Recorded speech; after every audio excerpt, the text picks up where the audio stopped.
Hello Libra, Sun, Moon, Rising, and Venus signs. Kamusta kayo? Sana po ay nasa mabuti kayong kalagayan. Welcome back po sa Star Tarot. Kung bago kayo rito, welcome din kayo. Thank you sa inyong support. I truly appreciate it. God bless you all. Libra, pauna mensahe po ninyo ay Four of Pentacles. Ayan. So, warning ito para sa inyo Libra, no? Pagdating sa inyong kaperahang aspeto. Kasi maaring yung parang siguro hindi ninyo na manage ng maayos ang inyong kaperahan. Hindi ninyo na monitor siguro yung in and out ng inyong pera. Kaya this is a reminder for you, no? To pay close attention to your budget. Pay close attention to managing your money, okay? Manage your money wisely, alright? What else? We have Three of Pentacles. Ayan. No, maganda to kasi merong mga tutulong sa iyo sa ngayon. Maaring merong mga magbibigay sa iyo ng financial advice. Maaring ganon. Ano? Or baka merong tutulong sa iyo.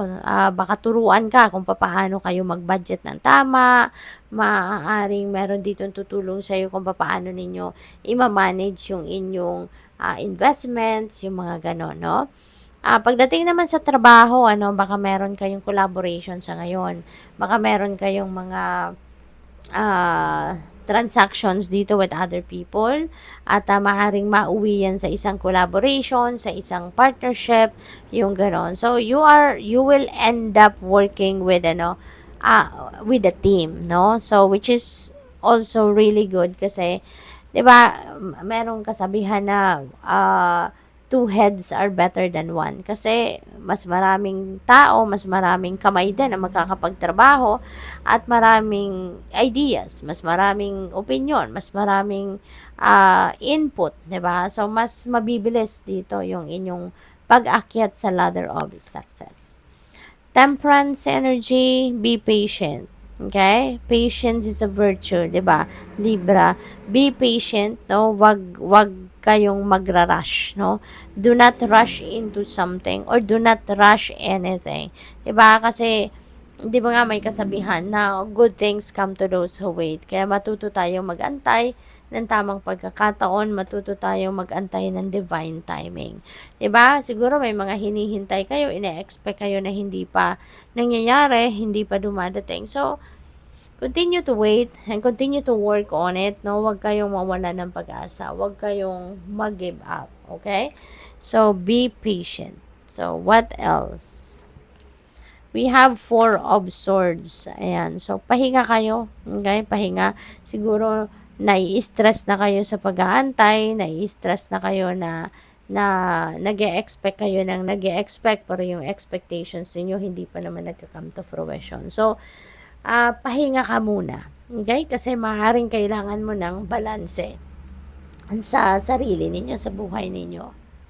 Maaaring stressed out na kayo, no? Maaaring nai-stress na ang isip ninyo, ang damdamin ninyo, no? So, step back muna kayo, pahinga muna kayo ng kahit saglit lang, okay? Para nang sa gayon, hindi kayo mahirapan mag-isip, hindi kayo mahirapang dumiskarte. So, pahinga, okay? Pahinga, replenish your lost energy so that you can get back to your focus, okay? So, what else?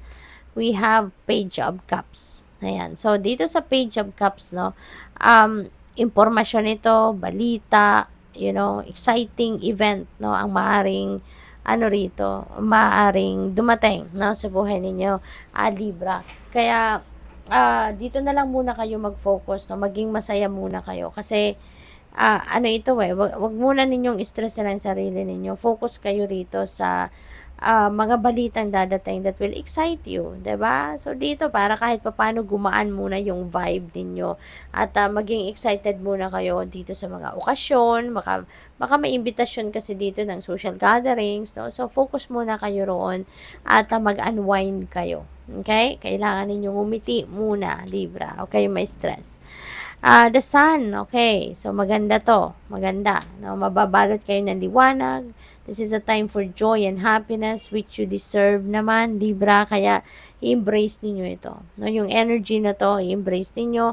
Although, parang magiging busy din kayo rito because there are going to be changes happening. There are going to be positive changes happening dito. So, there could be a lot of movement. There could be a lot of different things that are happening or going to happen dito sa buhay ninyo.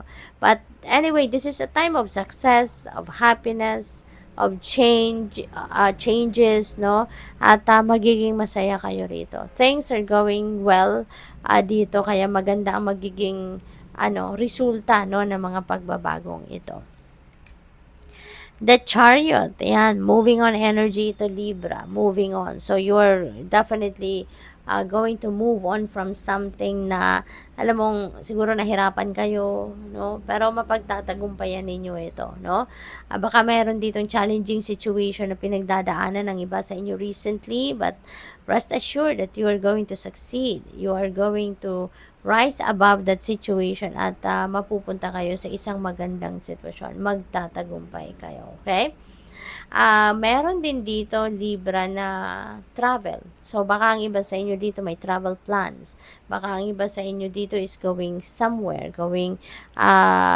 siguro magta-travel kayo by land. Baka meron din dito bibili ng sasakyan, no? Yung mga ganun. Baka nagsha-shopping din kayo for vehicle. Hierophant, ayan, so maybe you're seeking for advice, no? Maybe you are seeking for someone that can help you na malinawan ang inyong kaisipan, magkaroon kayo ng clear direction of where you are heading, yung ganon. Dito kasi, baka kailangan ninyo ng advice, no? Kailangan ninyo rito ng kalinawan sa inyong isipan kasi parang stressed out na kayo rito. So maybe you are going to seek for someone na makakatulong sa inyong malinawan ang inyong isipan, no? And you will find it. You will find it. Magiging maliwanag din dito ang inyong isipan. Magkakaroon din kayo dito ng magandang realizations after your conversation with someone. So, good luck.